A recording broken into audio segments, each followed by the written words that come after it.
तुम्हारा अन्नदाता, पग पग पर है संग तुम्हारे अन्नदाता। लहू किसानों का बन के पसीना सींचता है धरती का सीना। मेहनत का तेरी हक दिलवाने, नई तकनीक नई खोज बताने। पशुधन को गुणवान बनाना, पौध सुरक्षा को सिखलाना, खेती के सब गुर समझाने, भारत का सरताज बनाने। आठों पहर है संग तुम्हारे अन्नदाता, अन्नदाता।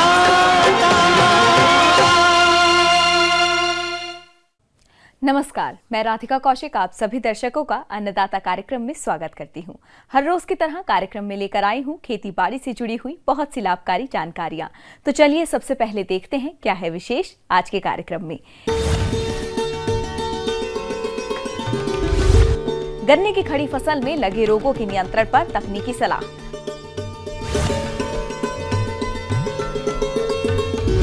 पपीते की भरपूर पैदावार देने वाली प्रजातियां और रोपाई तकनीक।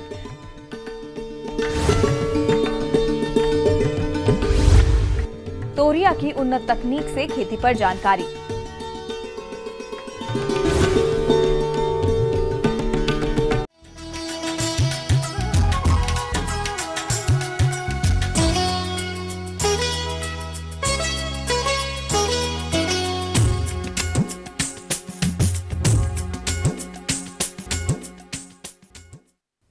प्रदेश में गन्ना सबसे अधिक क्षेत्रफल पर बोया जाता है, जो कि इस समय बढ़वार की अवस्थाओं पर है। इस अवस्था पर फसल अब कीटों से तो प्रभावित नहीं होगी, लेकिन रोगों का प्रकोप होने पर अधिक नुकसान हो सकता है। तो गन्ने की फसल में लगने वाले रोगों को कैसे पहचानें और खड़ी फसल में उनका नियंत्रण कैसे करें, आइए जानते हैं गन्ना शोध परिषद शाहजहांपुर के डॉक्टर सुरजीत प्रताप सिंह से। जैसे हम बात करते हैं कौन कौन से डिजीज हमारे कौन कौन से रोग इस समय वर्तमान में गन्ने की फसल को प्रभावित कर रहा है मानसून के समय, तो सबसे पहला जो मेजर डिजीज हमारा आ रहा है रोग, वो है पोक्का बोइंग डिजीज। पोक्का बोइंग एक ऐसा रोग है जो मानसून के समय ही आता है और जुलाई से शुरुआत होती है इसकी और अगस्त सितंबर तक ये बनी रहती है। इसकी प्रॉपर देख रेख, इसकी उचित देख रेख जो होती है वो अगस्त में पाई होती है। अगर अगस्त में हमारे किसान बंधु जैसे इसके लक्षण दिखाई देते हैं, पोक्का बोइंग के लक्षण हमारे गन्ने में ऐसे लक्षण होते हैं जहाँ से पत्ती हमारी शुरुआत होती है उसके नीचे हमारे सफ़ेद धब्बे दिखाई देते हैं, पत्तियों में सिकुड़न स्टार्ट हो जाती है और इस तरह के प्रारंभिक लक्षण पोक्का बोइंग के लक्षण होते हैं। किसान भाई से हमारी ये विनम्र अनुरोध ये होती है कि ये प्रारंभिक लक्षण जो हमारे पोक्का बोइंग के दिखाई देते हैं उसी समय एक इसके लिए 100% नियंत्रण करने के लिए बहुत अच्छी दवा होती है जिसे कि ब्रॉड स्पेक्ट्रम फंजीसाइड हम बोलते हैं और ये सिस्टेमिक फंजीसाइड होती है। इसका नाम है कार्बेंडाजिम, बाविस्टीन कार्बेंडाजिम 50% के फॉर्म में हमारे कमर्शियल दुकानों पे मिलती है। इसका अगर हम 0.1% का घोल बना के, इसका मतलब यह है कि 100 ग्राम दवा 100 लीटर पानी में अगर डाल के हम स्प्रे करते हैं, किसान भाई 2 बार स्प्रे करते हैं अपने खेत में जिसमें बीमारी लगी हुई है, तो 100% तक इस बीमारी से निजात हम पा जाएंगे। गन्ने की फसल को नुकसान पहुंचाने वाले रोगों में लाल सड़न और उकठा रोग का प्रकोप सबसे अधिक होता है। तो इन रोगों को आप कैसे पहचानेंगे और इनके नियंत्रण के लिए खड़ी फसल में कौन कौन सी दवाओं का प्रयोग करेंगे, आइए जानते हैं। हम बात करते हैं गन्ने के कैंसर के बारे में। जब गन्ने का कैंसर जब मानव जीवन में था तो कैंसर की उसमें दवा नहीं थी, सेम आज दवा हम बना चुके हैं। हम पौधे के बारे में बात करते हैं। गन्ना एक मिठास जनित पौधा है, इसमें अपार चीनी होती है और चीनी हर कीड़े को, फफूंदी को, बैक्टीरिया को, मानव जीव को सभी पसंद है। अब मैं रेड राट के किसान बंधुओं को, जो किसान बंधु इसको बड़ी आसानी से पहचान लें, इसके बारे में लक्षण बताते हैं। लक्षण बहुत आसानी से पहचानने का थोड़ा सा जागरूक हो जाएं। हल्का सा चाकू जैसे हम इसके आँख, जहाँ से हमारा जड़ वाला पॉइंट होता है, यहाँ पे हम चाकू मारेंगे, ऐसे थोड़ा सा लंबवत फाड़ दें तो इसमें लाल रंग के धब्बे दिखाई देते हैं। लाल रंग के इस तरह के लक्षण दिखाएंगे। आप इसमें देखेंगे सफ़ेद रंग के धब्बे छोटे छोटे दिखाई देंगे। ये लक्षण पूरे पौधे में हर जगह दिखाई देंगे। और जब हम फाड़ के या सूंघ के देखते हैं लंबवत, तो इसमें सूंघने पे हमें सिरके जैसी महक आती है। अगर आपके 50% लग गए आप तन, उस कंडीशन में बायोलॉजिकल कंट्रोल का उपयोग करें। बायोलॉजिकल कंट्रोल में हमारे गन्ना शोध परिषद का जो उत्पाद आ रहा है अंकुश, इस अंकुश में ट्राइकोडर्मा का ही मिश्रित कल्चर होता है और इस ट्राइकोडर्मा कल्चर का 10 किलोग्राम प्रति हेक्टेयर की दर से आप खेत में अगर बुरकाव करते हैं, इस समय जब रेड राट लग जाता है, कैंसर लग जाता है, तो हमारे रेड राट कोलेटोट्राइकम फल्केटम जो फंगस होता है, इसके वेग को कम करने का काम करता है वो ट्राइकोडर्मा फंगस। और इसके साथ साथ अगर हम केमिकल दवा की बात करते हैं, आधारीय परीक्षण के द्वारा हमें ज्ञात हुआ है कि थायोफेनेट मेथिल एक ऐसा ब्रॉड स्पेक्ट्रम फंजीसाइड है, सिस्टमिक फंजीसाइड है, जिसका उपयोग करके हम रेड राट जैसे बीमारी से को मैनेज कर सकते हैं। चूँकि मैनेज इस भाषा में मैं बोल रहा हूँ किसान बंधुओं के लिए, क्योंकि इसे 100% तक ख़त्म करने की चेष्टा अभी किसी दवा में नहीं है। इसलिए अगर इसे 100% गन्ना में बीमारी लग गया है तो थायोफेनाइड मेथिल, ट्राइकोडर्मा कल्चर, बाविस्टीन का भी कहीं कहीं स्प्रे कर रहे हैं, चूँकि सबसे बेस्ट है थायोफेनाइड मेथिल ब्रॉड स्पेक्ट्रम फंजीसाइड है। इसका उपयोग करेंगे, ड्रेंचिंग कर देंगे 2000 ppm का सोल्यूशन बना के, तो निश्चित रूप से कोलेटोट्राइकम फल्केटम जो आर्गिजम होता है, जो रेड राट को काज करता है, इसके वेग को कम कर देंगे और आपके गन्ने की लाइफ साइकिल जो लाइफ है उसका लाइफ बढ़ जाएगा और समय से चीनी मिल में ये जल्दी से जल्दी हार्वेस्ट होकर पहुंच जाएगा। उकटा रोग लाल सड़न रोग के साथ संयुक्त रूप से भी आता है किसानों खेत पे, और उकटा रोग में टूटने में हमें एक लक्षण सबसे कॉमन साधारण लक्षण है जो किसान भाई बड़ी आसानी से पहचानेंगे। इसे जब भी हम तोड़ते हैं उकटा रोग के लक्षण वाले पौधे को, तो ये टूटता नहीं है। बीज का हम एक अभी बात कर रहे थे, बीज का जो ये मज्जा होता है, ये मज्जा, ये खोखलापन दिखाई देता है। उकटा रोग उकटा रोग में इस तरह के हमारे पैरेनकाइमेटस जो मज्जा होता है, ये मज्जा सड़ जाता है और पूरा का पूरा गन्ना खोखला होने लगता है। और ये कभी कभी अकेले भी आता है उकटा रोग, और उकटा रोग लाल सड़न रोग के साथ संयुक्त रूप से भी आता है किसानों खेत पे। उकटा रोग के बचाव के लिए बहुत ही आसान और एक बायोलॉजिकल कंट्रोल जैव उर्वरक का हमारे उत्पादन उत्तर प्रदेश गन्ना शोध परिषद का एक अंकुश प्रोडक्ट है।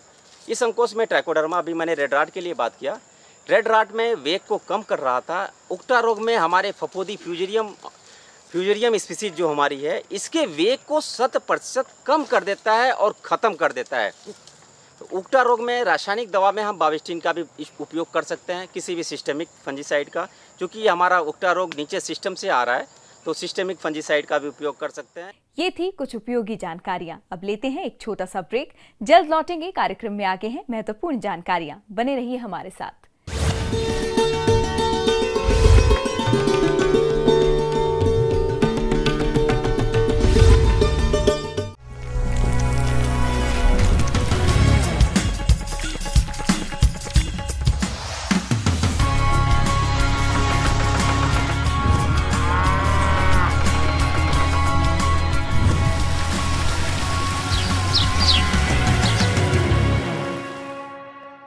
ब्रेक के बाद एक बार फिर से आप सभी दर्शकों का अन्नदाता कार्यक्रम में स्वागत है।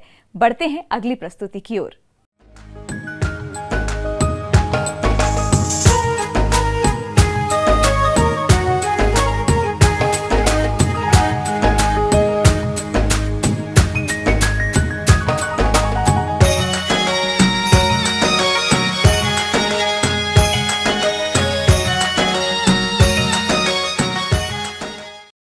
पपीते के बाग हमारे राज्य में आमतौर पर जहां तहां देखे जा सकते हैं, और जैसा कि अभी इसकी रुपाई का समय चल रहा है, तो जो किसान इसका नया बाग लगाना चाहते हैं वे इसकी कौन कौन सी उन्नत किस्मों का चयन करें और पौध रोपाई करते समय किन किन बातों पर विशेष ध्यान दें, इस बारे में सुझाव दे रही हैं पौध रोग वैज्ञानिक डॉक्टर सविता इक्का। आज मैं आपके सामने फल के बागान के बारे में बताने आई हूँ। जो किसान फल का बागान लगाना चाहते हैं, इसको लगाने का 2 समय होता है। एक बार तो वो मई से जून महीने में इसको लगा सकते हैं, बिचड़ा तैयार करके पौधे बनाएंगे उसके बाद, और दूसरा समय रहता है सितंबर और अक्टूबर के महीने में। जब भी बाग लगाते हैं तो पपीते के बाग के लिए बलुई दोमट मिट्टी जो है ये उपयुक्त होती है। ऐसी ज़मीन पर जल निकासी का अच्छा प्रबंधन होना चाहिए, क्योंकि पपीता की खेती में जल का जमाव रहने से पौधा में सड़न रोग की संभावना होती है। पपीते की खेती के लिए ज़मीन के चयन की बात करें तो इसके लिए हल्की दोमट या दोमट मृदा जिसमें जल निकास अच्छा हो सर्वश्रेष्ठ होती है। भूमि चयन के बाद बात करते हैं किस्मों के चुनाव की, क्योंकि पपीते की खेती का मुख्य आधार उसकी किस्मों पर निर्भर करता है। ऐसे में किसान भाइयों को चाहिए कि वे उन्नत किस्म के पौधों का चुनाव करें। तो पपीते की अधिक फलोत्पादन देने वाली किस्में कौन कौन सी हैं और कितनी है उसकी पैदावार, इस बारे में जानते हैं। जो अच्छी किस्में हैं जिसकी खेती वो कर सकते हैं, पूसा ड्वार्फ जो है इसकी खेती कर सकते हैं। एक पौधे में 30 से 150 फल एक वर्ष में लगता है। और दूसरा अच्छा किस्म है इसमें हनी ड्यू।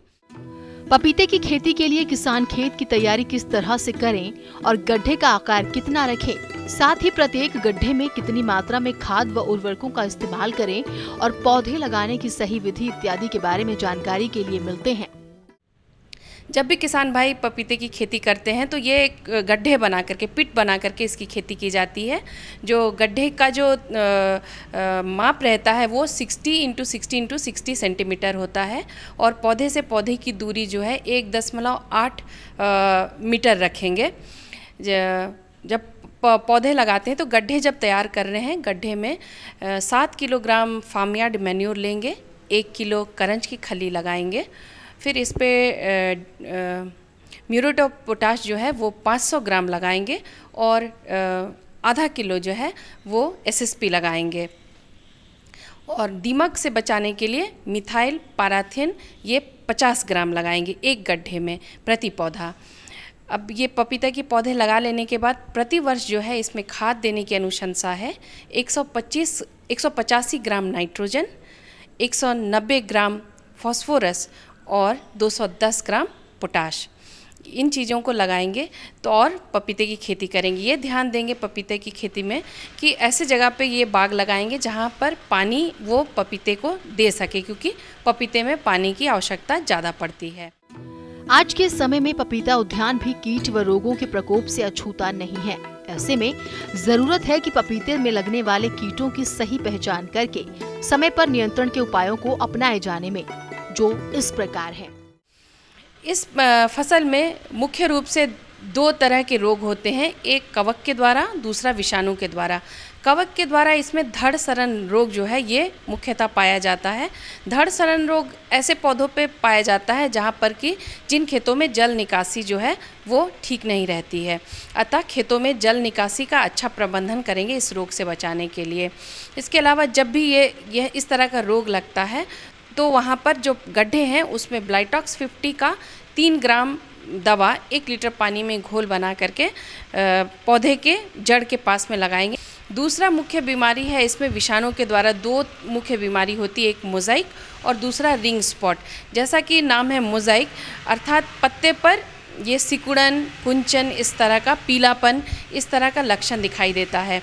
जब भी मोज़ाइक होता है तो पौधे पर, जब पौधा लगा रहे हैं उसी समय गड्ढे में कार्बोफ्यूरॉन दानेदार दवा 1 किलोग्राम प्रति हेक्टेयर की दर से डालेंगे। और इसके बाद मोज़ाइक के लक्षण दिखाई देने पर उसमें मेटासिस्टॉक्स 0.02% या डाइमिथोएट 0.05% का घोल बना करके स्प्रे करेंगे। 10 दिन का जब पौधा हो जाता है उस समय से 20-20 दिन के अंतराल पर इन दवाओं का छिड़काव जो है वो करते रहेंगे, क्योंकि ये विषाणु जनित रोग जो हैं ये कीटों के द्वारा फैलते हैं। इसलिए इनका हर 20 से 25 दिन के रेगुलर इंटरवल पे इनका छिड़काव करना आवश्यक हो जाता है। इस तरह से अगर आप किसान भाई पपीते की खेती करना चाहते हैं और इन सब उपायों को करेंगे तो उनको निश्चित रूप से फ़ायदा होगा। आगे और भी हैं कुछ रोचक जानकारियां, पर यहाँ पर रुकेंगे एक और ब्रेक के लिए। जल्द हाजिर होते हैं।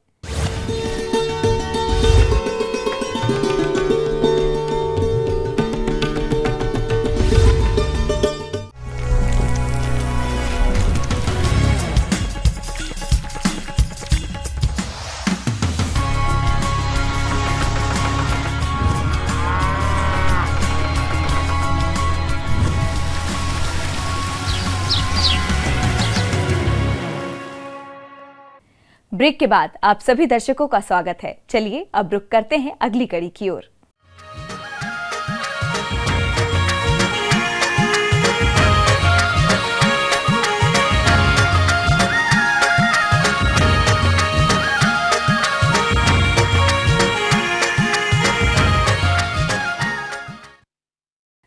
किसान भाइयों, हमारे राज्य के कई क्षेत्र बाढ़ से ग्रसित हैं और कई जगहों पर बाढ़ का पानी धीरे धीरे कम हो रहा है। साथ ही जिन किसानों के खेत किसी कारणवश खाली रह गए हैं, ऐसे किसान अपने खाली पड़े खेतों में तोरिया की खेती कर अच्छा मुनाफा कमा सकते हैं। तो इसके लिए तोरिया की कौन कौन सी किस्मों का चयन करें और इसकी बुवाई किस तरह से करें, आइए जानते हैं कृषि विशेषज्ञ पंकज कुमार से।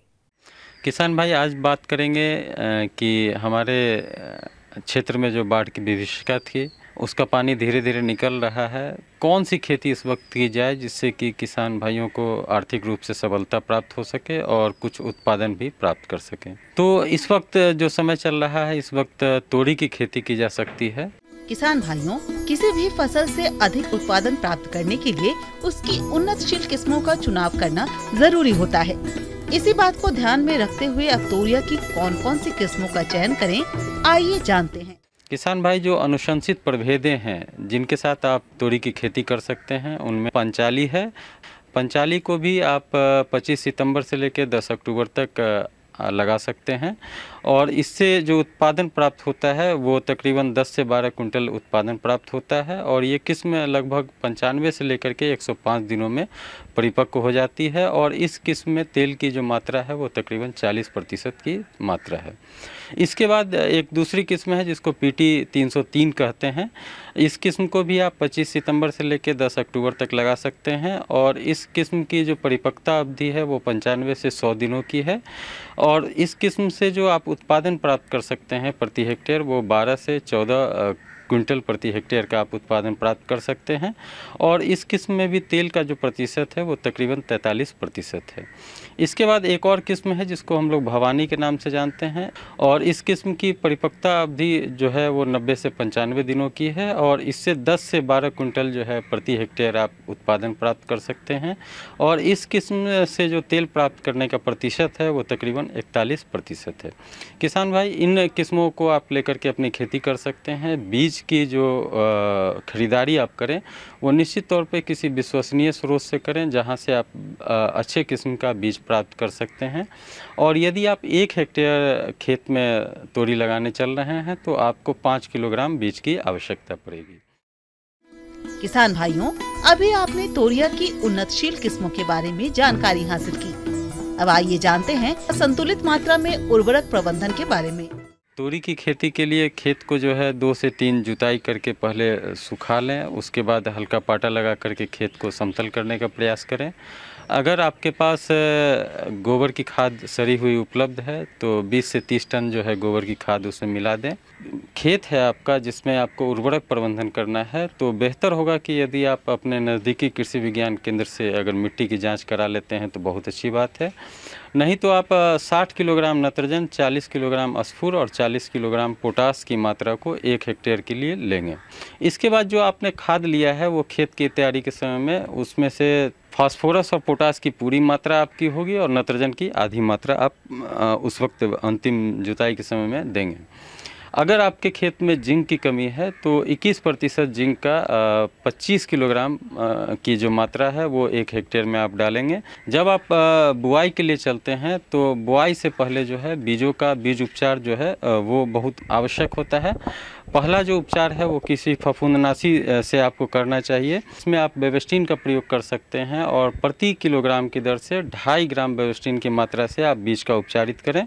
उसके बाद जो बोने की दूरी होनी चाहिए किसान भाई, वो पंक्ति से पंक्ति की दूरी 30 सेंटीमीटर, उसके बाद जो है पौधे से पौधे की दूरी 10 सेंटीमीटर।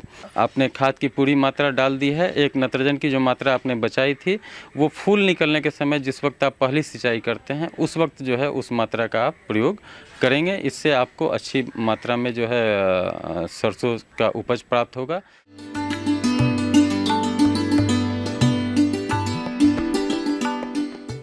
जॉन डियर अन्नदाता हेल्पलाइन निशुल्क फोन संपर्क सेवा के माध्यम से आपके द्वारा पूछे गए प्रश्नों में से 1 या 2 महत्वपूर्ण प्रश्नों को हम अपने कार्यक्रम में शामिल करते हैं। इसी के तहत आज का चयनित प्रश्न और उसका जवाब इस प्रकार है। आज की अन्नदाता हेल्पलाइन में हमने जिस प्रश्न को शामिल किया है उसे पूछा है ग्राम पिपरागंगा, जिला गोरखपुर के महेश यादव ने। आपने बाढ़ से ग्रसित क्षेत्रों में दुधारू पशुओं की देखरेख के बारे में जानकारी चाहिए है, तो इसके लिए देखिए कार्यक्रम का यह अंश। रहने वाले स्थान की हम बात करते हैं तो किसान भाइयों, जो भी हम उनके रहने का स्थान बनावें, पर्याप्त मात्रा में उनके लिए स्पेस हो। जैसे एक हमारा जो जानवर होता है लगभग उसको 30 से 35 स्क्वायर फीट की ज़रूरत पड़ती है, और यदि गाभिन जानवर है तो थोड़ा सा इसके करीब 50 से 60 स्क्वायर फीट की ज़रूरत पड़ती है। जहाँ तक किसान भाइयों रहने की बात करें तो सूखा स्थान होना चाहिए, और सूखे के लिए ज़रूरी है कि हम जो उनके पशु बाड़ा बनाएं तो वो थोड़ा सा पानी भराव वाली स्थिति में ना हो, इसके अलावा सूखी ज़मीन पर हो, तथा उस पर कुछ आप पुआल वगैरह डाल दें जो थोड़ा सा उनके बैठने की जगह पर नम कर जाए। और पुआल में एक और आसानी रहती है कि जो एक्स्ट्रा नमी होगी वो सूख लेगा। तो इस तरह से किसान भाइयों जो पशुबाड़ा होगा वो सूखा भी बना रहेगा और किसानों को उठने बैठने में भी दिक्कत नहीं आएगी। बाढ़ सभी प्रकार के आपदाओं में से सबसे अधिक व्यापक और बार बार होने वाली आपदा है। इसके परिणाम मृत्यु, विनाश, बीमारी और विस्थापन है। बाढ़ को हम एक बड़ी घटना के रूप में देख सकते हैं, जिसके कारण पानी की बहुत अधिक मात्रा अनियंत्रित अवस्था में एक बड़े क्षेत्र में फैल जाता है। बाढ़ के कारण आवागमन के समस्त साधन लगभग बंद हो जाते हैं। ऐसे में किसान अपने पशुओं के लिए आहार व्यवस्था कैसे करे, आइए जानते हैं। यहाँ तक बात की जाती है कि इनके खिलाई पिलाई पर विशेष रूप से हमको ध्यान रखना है। जो भी किसान भाई अपने जानवरों को चरने के लिए भेज रहे हैं तो अपने घर से पानी पिला करके भेजें। इससे ये होगा कि वो तालाब का या इधर उधर कहीं भरा पानी गंदा नहीं पिएंगे, जिससे उनको इन्फेक्शन नहीं हो पाएगा। इसके अलावा किसान अपने आसपास की हरी झाड़ियों और पेड़ों के पत्ते को अपने पशुओं को खिला सकते हैं। साथ ही बाढ़ ग्रसित क्षेत्र के किसानों को बाढ़ आने के पूर्व ही कई तैयारी करके रखना चाहिए, जैसे कि पशु आहार की व्यवस्था। इसके तहत किसान पॉलीथीन में दाना मिश्रण, विटामिन, खनिज लवण आदि को एकत्रित करके रखें, इससे कि विपरीत परिस्थितियों में इसका प्रयोग कर सके। बाढ़ आने के समय पशुओं को शीघ्र ही ऊंचे स्थान की ओर ले जाएं, जहां पर बाढ़ का पानी नहीं आ सके, और बारिश से बचने के लिए अस्थायी आवास का निर्माण करें। अक्सर बाढ़ के दौरान और बाद में तमाम तरह की गंदगी चारों ओर फैल जाती है, जिसमें कई तरह के हानिकारक रोग पनपने लगते हैं और इससे पशुओं में रोग लगने की संभावना बढ़ जाती है। इसलिए एहतियात के तौर पर पशुओं को वर्षा से पूर्व ही घातक बीमारियों के टीके अवश्य लगवाएं, जिससे संक्रमण काल में पशु इन रोगों की चपेट में नहीं आए। साथ ही पशु चिकित्सक की सलाह लेकर कुछ आम रोगों की दवाओं को अपने साथ रखें, जिससे जरूरत पड़ने पर पशु को प्राथमिक उपचार सही समय पर मिल सके। साथ ही हो सके तो आसपास साफ सफाई का विशेष ध्यान दें। किसान भाइयों, जब बात और रोगों पर हम कर लेते हैं तो यदि आपके जानवर में किसी तरह का कोई भी बीमारी के लक्षण दिखाई पड़ते हैं, जैसे तेज बुखार दिखाई पड़ता है या वो सुस्त दिखाई पड़ता है, तो आप निश्चित रूप से अपने नज़दीक के पशु चिकित्सक से संपर्क अवश्य कर लें। और अगर यदि आपके एरिया में किसी रोग की भयावहता दिखाई पड़ती है या कोई रोग फैलने वाली दशा में दिखाई पड़ता है तो आप अपने पशु चिकित्सक को सूचित अवश्य कर दें, क्योंकि ये जो सूचना आपकी होगी यह रोगों को समय रहते कंट्रोल करने में बहुत ही सहायक होगी। इसी कड़ी में जिस दूसरे प्रश्न को शामिल किया गया है उसे पूछा है ग्राम जिहुरा, जिला सीतापुर के भोला राम ने। आपने टमाटर की उन्नत किस्में और रोपाई के बारे में जानकारी चाहिए है, तो इसके लिए देखिए कार्यक्रम का यह अंश। प्रजातियों में प्रमुख रूप से आज़ाद टमाटर 2, आज़ाद टमाटर 6, Pusa early dwarf, HS 102, HS 101, Hisar उन्नत, सोनाली, हिसार लालिमा आदि ऐसी प्रजातियां हैं कि जिनका किसान भाई समय से बीज लेकर के इनकी पौध तैयार करने के लिए नर्सरी में बुआई कर सकते हैं। जो किसान भाई अपनी पौध तैयार कर चुके हों उनके रोपाई का भी समय चल रहा है। खेत की तैयारी अच्छी प्रकार से कर लेना चाहिए। कम से कम 3-4 जुताई कल्टीवेटर से करने के बाद भूमि को समतल कर लेना चाहिए तथा सुविधानुसार सिंचाइयों की व्यवस्था के अनुसार क्यारियों का आकार रखना चाहिए। किसान भाइयों को ये ज़रूर ध्यान रखना चाहिए कि बरसात के जल के निकास की व्यवस्था अवश्य करें।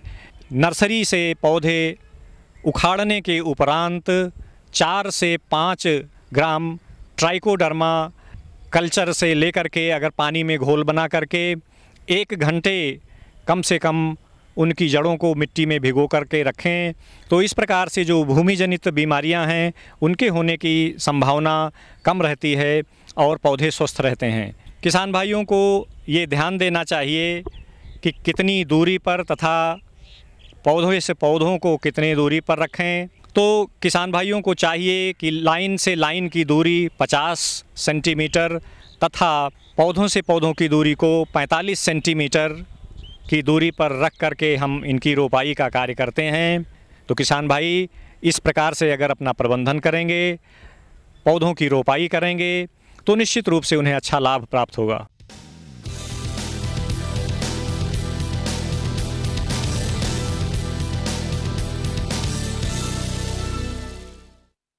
राज्य की विभिन्न मंडियों में कृषि उत्पादों के चढ़ते उतरते बाजार भाव की संक्षिप्त जानकारी इस प्रकार है।